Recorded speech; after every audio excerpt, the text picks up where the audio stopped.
Yo, yo, yo, this is Shades in the building, about to react to top 10 Family Guy jokes that crossed the line. So let's go ahead and hop into this video and check it out. Won't find them here. Welcome to WatchMojo.com, and today we're counting down our picks for the top 10 Family Guy jokes that crossed the line. I'm Bob Costas, here with Boston Marathon winner Peter Griffin. Peter, how did you do it? I'll tell you, Bob, I just got in my car and drove it. Before we begin, we publish new videos every day, so be sure to subscribe for more great content. For this list, we'll be highlighting the Family Guy gags that went too far, whether they made light of very sensitive topics or were just incredibly disgusting. Expect both mature content and spoilers ahead. Take him out. Now! Check it out. It's a John F. Kennedy Pez dispenser. Number 10, Jesus' Visit. I'm actually glad you're all here tonight. I want to tell you that one of you will betray me. When Peter learns that Jesus Christ has returned to Earth and is keeping a low profile in Quahog, the Griffin patriarch invites him over for dinner. There, Jesus tells the story of his crucifixion, which doesn't exactly make for a wholesome dinner conversation. Then they put me in a hole with a rock in front of it for 2 whole days, and come Sunday, bam, I rise from the dead. Okay, that sounds like a nutty weekend, but I can top it. Peter convinces Jesus to reveal himself to the world, and the Son of God quickly becomes a nationwide celebrity, soaking up the limelight. While it's not an intentionally harmful episode, critics agreed there's something off-putting about Jesus being portrayed as a reckless rock star wannabe. Well, at least there was one silver lining about this episode. Or have you not heard? Well, a bird. The bird is the word. Number 9, Somewhere That's Green. He rakes and trims the grass. He loves to mow and Oh no, weed. dude, just Family crazy. Guy takes pride in its funny/unique musical numbers, but this is just something else. Herbert, the creepy old man obsessed with Chris, takes the teen out for dinner. We then cut to a fantasy musical number of Herbert singing Somewhere That's Green from Little Shop of Horrors, with him as Audrey and Chris as Seymour. We snuggle watching Lucy on a big, enormous 12-inch screen. Apparently, you were supposed to sympathize with Herbert because he's old and looking for love. What? That doesn't excuse his constant stalking. All the scene does is take his obsession to a creepy new level, and dressing him like Donna Reed does nothing to help his case. Somewhere that's green.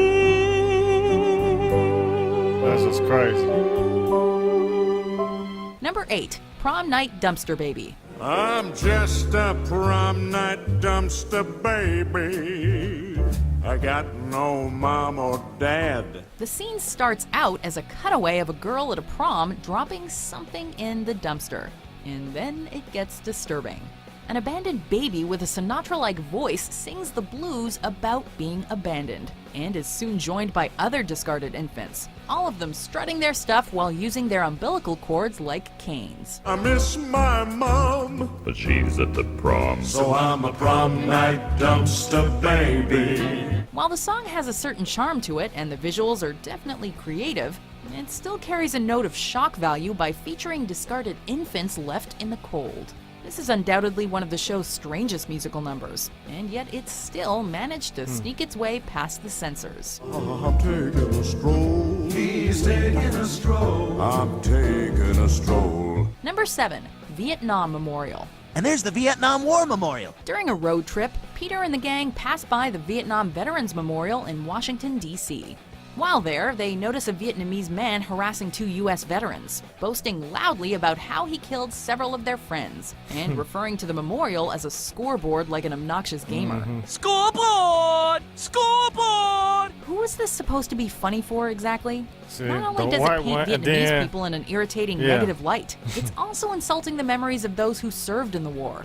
Family Guy cutaways are usually pointless, but entertaining. But this one seems like it was made just to mock both parties. Hey, I know that guy. I kill him. He cried like a bitch. Vietnam, undefeated. Number 6, Brian cleans Stewie's diaper. All right, I'll do it. What are you talking about? After getting locked in a bank vault, Stewie poops his diaper and enlists Brian to help clean up the mess. The two go back and forth as Stewie tries to convince Brian to lick his diaper clean, until the latter reluctantly agrees. Okay. Don't do it right here. I don't want to watch. What follows is an agonizingly long sequence of Brian eating Stewie's waste, and then Stewie's vomit. While we don't see any of the feces, fortunately, this revolting scene is dragged on further than it should be, and with no music or cutaway gags, we have to endure every second of gross-out humor gone wrong. So, yeah, thanks. Number 5, Michael J. Fox cutaway. You only have 2 white shirts? Well, I had a third one, but it got ruined at that wine tasting at Michael J. Fox's house. While recollecting what happened to one of his shirts, Peter makes a statement about a censored cutaway gag. See, he has this disease, and it makes him shake a lot, and what with all the shaking, he spilled his wine all over my shirt, and my shirt was ruined. The cutaway was supposed to show Michael J. Fox spilling wine on Peter's shirt because of his Parkinson's disease. But Peter explains in detail why they weren't going to show it, and then they show it anyway. So, anyway, that's what happened to my shirt. I'm glad we took the high road on this one. What's that? Oh, wait, now they're telling me they do want to show it. This wasn't the first time they've made a crack about Parkinson's either, having previously jabbed at Muhammad Ali. Looks like Muhammad Ali drew this. What a dumbass. But this time they had the gall to say they wanted to take the high road, only to completely backpedal for a cheap laugh at Michael's expense. I really like the finish on this charade. Son of a bitch, what is your problem? Number 4, Quagmire's dad's sex change. And while I'm in Quahog, I plan to have a sex change operation.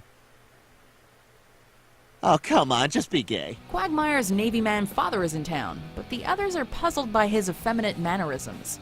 They write it off as him being gay, but it turns out it's deeper than that. He's actually a transgender woman in town for a sex change, and is changing his name to Ida. All I've talked about for years with these people is what a war hero you were.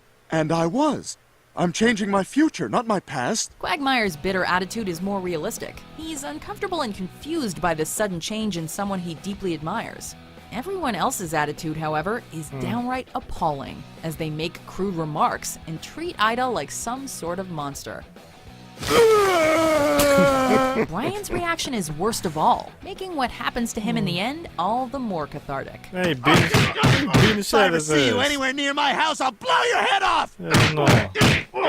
Now lay there and die, you piece of crap! Number 3, Ipecac drinking contest. All right, you guys, I got 8 crates of Epicac from Mort, all on my tab. Recklessly enjoying his new tab at Goldman's Pharmacy, Peter goes off the deep end and buys 8 cases of Ipecac. He then challenges Brian, Stewie, and Chris to a drinking contest to see who vomits first. How's everybody doing? Good so far. In a matter of seconds, everything goes south. Everyone starts regurgitating all over the room, and each other, crying in agony throughout the whole ordeal. Oh God! Why didn't anybody tell me? Oh my God, my insides are on fire! This goes on for a whole minute, That's a lot of while throwing we're up. left watching in Dang, throw up in his disgust as ass. the idiots clutch their stomachs in pain. The one saving grace is the punchline at the end. Who wants chowder? However, there is something worse than watching this gruesome display. Watching it in reverse. It's gonna be going. Oh dear God! Oh! Ah, what the hell? I don't want it. I don't want it. Number 2, you That's have crazy. AIDS. You have AIDS. Yes, you have AIDS. I hate to tell you, boy, that you have AIDS. When Peter boasts about being an ace at delivering bad news, it leads to a cutaway gag of him and a barbershop quartet performing for a patient in the hospital, informing the poor guy that he has developed full-blown AIDS. Not HIV, but full-blown AIDS. While the tune itself is a catchy earworm, that fact didn't make people any less upset, especially protesters from several AIDS service organizations. As it turns out, making light of a deadly disease with an upbeat song doesn't make a joke any less offensive. Be sure that you see that this is not HIV. The DVD commentary revealed that the song was made intentionally tasteless so the joke would work, and it looks like they reaped what they sowed. But it's AIDS, you've got the AIDS. Before we unveil our #1 pick, here are a few dishonorable mentions. It's just so horrible. I'm sorry, Lois. I thought if I shook him enough, he'd stop crying. I haven't felt a rush like this since I won that marathon. Hey, Lois, if I was going to kill myself, do I slit my wrists this way or this way? Sideways for attention, long way for results. #1, I Need a Jew. Wondrous dancing speck of light, I need a Jew. With the Griffins facing financial destitution, Peter wishes that he knew someone Jewish to handle his money troubles, obviously playing into old stereotypes. Desperate, Peter starts singing about his need for a Jew, a musical number that features Hebrew imagery and one over-the-line lyric. Even though they killed my Lord, I need a Jew. In fact, the episode was deemed too anti-Semitic for Fox. Instead, Adult Swim first aired it after the show's cancellation. Now my troubles are all through. I have a Jew. Hey! The rest of the episode is actually fairly tame and silly, by Family Guy standards, but that one jab opened the door for even more digs at religion in the future. Shalom, Jews! Do you agree with our picks? Check Okay. out these other great clips from WatchMojo.